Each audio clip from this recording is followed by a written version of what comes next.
Hi hello ವೀಕ್ಷಕರೇ, 10ನೇ ವಾರದ nomination ಪ್ರಕ್ರಿಯೆ ಮುಕ್ತಾಯವಾಗಿದೆ. ಇದರಲ್ಲಿ ಯಾರು ಯಾರು ನಾಮಿನೇಟ್ ಆಗಿದ್ದಾರೆ ಮತ್ತು ನಾಮಿನೇಷನ್ ಪ್ರಕ್ರಿಯೆ ಚಟುವಟಿಕೆ ಯಾವ ರೀತಿ ಇತ್ತು ಮತ್ತು ಕಾವ್ಯ ಅವರು 1ನೇ ಸ್ಥಾನದಿಂದ 6ನೇ ಸ್ಥಾನಕ್ಕೆ ಯಾವ ರೀತಿ ಹೋಗಿದ್ದಾರೆಂದು ಈ ಎಲ್ಲ ವಿಷಯಗಳನ್ನು ಈ ವಿಡಿಯೋದಲ್ಲಿ ತಿಳಿಸಿಕೊಡುತ್ತೇನೆ. ನೀವಿನ್ನು ಮೊದಲ ಬಾರಿಗೆ ನಮ್ಮ ಚಾನಲ್ ಅನ್ನು ನೋಡುತ್ತಿದ್ದರೆ ನಮ್ಮ ಚಾನಲ್ ಅನ್ನು ಸಬ್ಸ್ಕ್ರೈಬ್ ಮಾಡಿ ಮತ್ತು ವಿಡಿಯೋ ಇಷ್ಟವಾದರೆ ಒಂದು ಲೈಕ್ ಕೊಡಿ. ವೀಕ್ಷಕರೇ, ಈ ವಾರದ ನಾಮಿನೇಷನ್ ಪ್ರಕ್ರಿಯೆ 2 ಹಂತದಲ್ಲಿ ನಡೆದಿದೆ. ಮೊದಲನೇ ಹಂತ ರ್ಯಾಂಕಿಂಗ್ ಟಾಸ್ಕ್ ಇತ್ತು. ಎರಡನೇ ಹಂತ ಕತ್ತಿ ಟಾಸ್ಕ್ ಇತ್ತು. ಮೊದಲನೇ ಹಂತ ರ್ಯಾಂಕಿಂಗ್ ಟಾಸ್ಕ್ ಅನ್ನು ಮನೆಯ ಕ್ಯಾಪ್ಟನ್ ಆದ ಧನುಷ್ ಅವರು ನಡೆಸಿಕೊಟ್ಟಿದ್ದಾರೆ. ಇನ್ನು ಎರಡನೇ ಹಂತದ ಕತ್ತಿ ಟಾಸ್ಕ್ ಅನ್ನು ಮನೆಯ ಎಲ್ಲಾ ಸದಸ್ಯರು ಆಡಿದ್ದಾರೆ.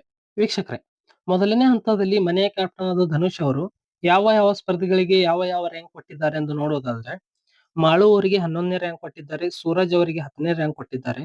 ಧ್ರುವಂತ್ ಅವರಿಗೆ 9ನೇ ರ್ಯಾಂಕ್ ಕೊಟ್ಟಿದ್ದಾರೆ. ರಾಶಿಕಾ ಶೆಟ್ಟಿ ಅವರಿಗೆ 8ನೇ ರ್ಯಾಂಕ್ ಕೊಟ್ಟಿದ್ದಾರೆ. ಸ್ಪಂದನಾ ಅವರಿಗೆ 7ನೇ ರ್ಯಾಂಕ್ ಕೊಟ್ಟಿದ್ದಾರೆ. ರಘು ಅವರಿಗೆ 6ನೇ ರ್ಯಾಂಕ್ ಕೊಟ್ಟಿದ್ದಾರೆ.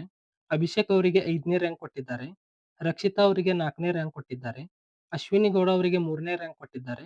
ಗಿಲ್ಲಿ ಅವರಿಗೆ 2ನೇ ರ್ಯಾಂಕ್ ಕೊಟ್ಟಿದ್ದಾರೆ ಮತ್ತು ಕಾವ್ಯ ಅವರಿಗೆ 1ನೇ ರ್ಯಾಂಕ್ ಕೊಟ್ಟಿದ್ದಾರೆ. ವೀಕ್ಷಕರೇ, ಮೊದಲನೇ ಹಂತವಾದ ರ್ಯಾಂಕಿಂಗ್ ನಲ್ಲಿ ಬಿಗ್ ಬಾಸ್ ಅವರು ಒಂದು ಟ್ವಿಸ್ಟ್ ಕೊಟ್ಟಿರುತ್ತಾರೆ. ಏನಂದ್ರೆ, ಈ ವಾರದ ವೈಲ್ಡ್ ಕಾರ್ಡ್ ಎಂಟ್ರಿಗಳಾದ ರಜತ್ ಮತ್ತು ಚೈತ್ರಾ ಅವರಿಗೆ ಯಾವುದಾದ್ರೂ ಒಬ್ಬ ಸ್ಪರ್ಧಿಯನ್ನು ರ್ಯಾಂಕಿಂಗ್ ನಲ್ಲಿ ಸ್ವೈಪ್ ಮಾಡಬೇಕು ಎಂದು ಹೇಳಿರ್ತಾರೆ. ಅಂದರೆ ಯಾವುದಾದ್ರೂ ಒಬ್ಬ ಸ್ಪರ್ಧಿಯನ್ನು ರ್ಯಾಂಕಿಂಗ್ ನಲ್ಲಿ ಚೇಂಜ್ ಮಾಡಬೇಕೆಂದು ಹೇಳಿರ್ತಾರೆ. ಹಾಗಾಗಿ ರಜತ್ ಮತ್ತು ಚೈತ್ರ ಇಬ್ಬರು ಕೂಡಿ 1ನೇ ಸ್ಥಾನದಲ್ಲಿರುವ ಕಾವ್ಯ ಅವರನ್ನು 6ನೇ ಸ್ಥಾನಕ್ಕೆ ತಂದು ಕೂಡಿಸುತ್ತಾರೆ ಮತ್ತು 6ನೇ ಸ್ಥಾನದಲ್ಲಿರುವ ರಘು ಅವರನ್ನು 1ನೇ ಸ್ಥಾನಕ್ಕೆ ಒಯ್ದು ಕೂಡಿಸುತ್ತಾರೆ.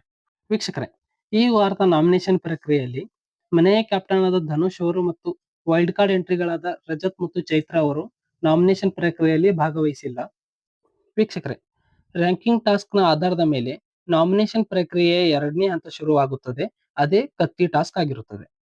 ಯಾವ ಸ್ಪರ್ಧಿಗೆ ಎಷ್ಟನೇ ರ್ಯಾಂಕ್ ಸಿಕ್ಕಿರುತ್ತದೋ ಅಷ್ಟು ಕತ್ತಿಗಳು ಬೆನ್ನಿಗೆ ಹಾಕಿ ಬಿಗ್ ಬಾಸ್ ಅವರು ಕೊಟ್ಟು ಕಳಿಸಿರುತ್ತಾರೆ. ತದನಂತರ ಸ್ಪರ್ಧಿಗಳು ತಮ್ಮ ಕತ್ತಿಗಳನ್ನು ತೆಗೆದು ಬೇರೆ ಸ್ಪರ್ಧಿಗಳಿಗೆ ಕಾರಣ ಕೊಟ್ಟು ಚುಚ್ಚಬೇಕು. ಒಬ್ಬ ಸ್ಪರ್ಧಿಗೆ 1 ಬಾರಿ ಮಾತ್ರ ಕತ್ತಿಯಿಂದ ಚುಚ್ಚಬೇಕು. ಯಾರ ಬಳಿ 2 ಅಥವಾ 2ಕ್ಕಿಂತ ಹೆಚ್ಚು ಕತ್ತಿಗಳು ಇರುತ್ತವೋ ಅವರು ಈ ವಾರ ಮನೆಯಿಂದ ಹೊರಹೋಗಲು ನಾಮಿನೇಟ್ ಆಗಿರುತ್ತಾರೆ. ವೀಕ್ಷಕರೇ, ಈ ರೀತಿ ಈ ವಾರದ ನಾಮಿನೇಷನ್ ಪ್ರಕ್ರಿಯೆ ನಡೆದಿರುತ್ತದೆ. ವೀಕ್ಷಕರೇ, ಫೈನಲ್ ಆಗಿ ಈ ವಾರ ನಾಮಿನೇಟ್ ಆದ ಸ್ಪರ್ಧಿಗಳು ಯಾರೆಂದು ನೋಡುವುದಾದರೆ, ಗಿಲ್ಲಿ, ರಕ್ಷಿತಾ, ಅಭಿಷೇಕ್, ಕಾವ್ಯ, ಸ್ಪಂದನ, ರಾಶಿಕಾ ಶೆಟ್ಟಿ, ಧ್ರುವಂತ್, ಸೂರಜ್ ಮತ್ತು ಮಾಳು. ವೀಕ್ಷಕರೇ, ಈ ವಾರ ನಾಮಿನೇಟ್ ಆಗದೆ ಸೇವ್ ಇರುವ ಸ್ಪರ್ಧಿಗಳು ಯಾರೆಂದು ನೋಡುವುದಾದ್ರೆ, ರಘು ಮತ್ತು ಅಶ್ವಿನಿ ಗೌಡ ಅವರು ಮತ್ತು ಈ ವಾರದ ಮನೆಯ ಕ್ಯಾಪ್ಟನ್ ಆದ ಧನುಷ್ ಗೌಡ ಅವರು ಮತ್ತು ಈ ವಾರ ವೈಲ್ಡ್ ಕಾರ್ಡ್ ಎಂಟ್ರಿ ತೆಗೆದುಕೊಂಡಿರುವ ರಜತ್ ಮತ್ತು ಚೈತ್ರ ಅವರು ಈ ವಾರ ಮನೆಯಿಂದ ಆಚೆ ಹೋಗಲು ನಾಮಿನೇಟ್ ಆಗದೆ ಸೇವ್ ಆಗಿ ಉಳಿದಿರುವ ಸ್ಪರ್ಧಿಗಳಾಗಿದ್ದಾರೆ. ವೀಕ್ಷಕರೇ, ಇದಾಗಿತ್ತು ಈ ವಾರ ನಾಮಿನೇಟ್ ಆಗಿರುವ ಸ್ಪರ್ಧಿಗಳ ಮಾಹಿತಿ. ಈ ವಿಡಿಯೋ ಇಷ್ಟವಾದರೆ ಒಂದು ಲೈಕ್ ಕೊಡಿ ಮತ್ತು BBK12 ಲೈವ್ ಅಪ್ಡೇಟ್ಗಾಗಿ ನಮ್ಮ ಚಾನಲ್ ಅನ್ನು ಸಬ್ಸ್ಕ್ರೈಬ್ ಮಾಡಿ ಮತ್ತು ನಾಮಿನೇಟ್ ಆದ ಸ್ಪರ್ಧಿಗಳಲ್ಲಿ ಈ ವಾರ ಯಾರು ಮನೆಗೆ ಹೋಗಬೇಕೆಂದು ಕಮೆಂಟ್ ಮಾಡಿ. ಧನ್ಯವಾದಗಳು.